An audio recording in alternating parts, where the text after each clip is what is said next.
চাওক আমিতো বিশ্বাস ৰাখিছোঁ যে ইমান এখন দীঘলীয়া চাৰ্জশ্বিট যিহেতু দিছে আমাৰ বিশ্বাস আছে যে ন্যায় দিব পাৰিব কিন্তু আমি আগৰ স্থিতিতে অটল আছোঁ আমি কৈছিলোঁ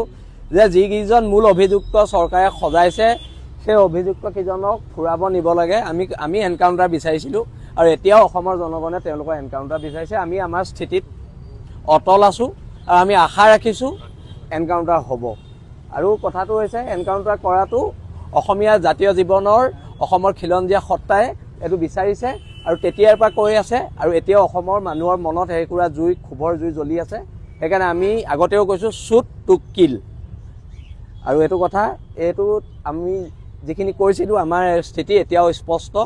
জুবিন দা ঢুকুৱাৰ সময়ত কোৱা স্থিতি আৰু এতিয়া স্থিতিত আমি অটল আছোঁ অসন্তুষ্ট মই নাজানো কথাটো স্পষ্ট চাৰ্জশ্বিটখন ইমান দীঘলীয়া এখন চাৰ্জশ্বিট দিছে আমি ন্যায় ব্যৱস্থাটোৰ ওপৰত আশা কৰিব লাগিব কিন্তু বিলাসী থানাৰ যিটো স্থিতি আছিলে সেই স্থিতিত বিলাসী থানা এতিয়াও অটল আছে আৰু অন্ততঃ জুবিন গাৰ্গক লৈ কোনো ধৰণৰ ৰাজনীতি হোৱাটো আমি নিবিচাৰোঁ বিলাসী থানা অসমে নিবিচাৰে নিজৰ নিজৰ কথা কোনোবাই কাৰোবাক সমৰ্থনত কোৱা নোকোৱাটো এইটো হৈছে গণতান্ত্ৰিক দেশ এখনত কথা কোৱাৰ অধিকাৰ সকলোৰে আছে কিন্তু কথাটো হৈছে জুবিনৰ ন্যায় আৰু মই পুনৰ কৈছোঁ আমি বিশ্বাস কৰোঁ ফুৰাবলৈ নি কিবা অঘটন হোৱাকৈ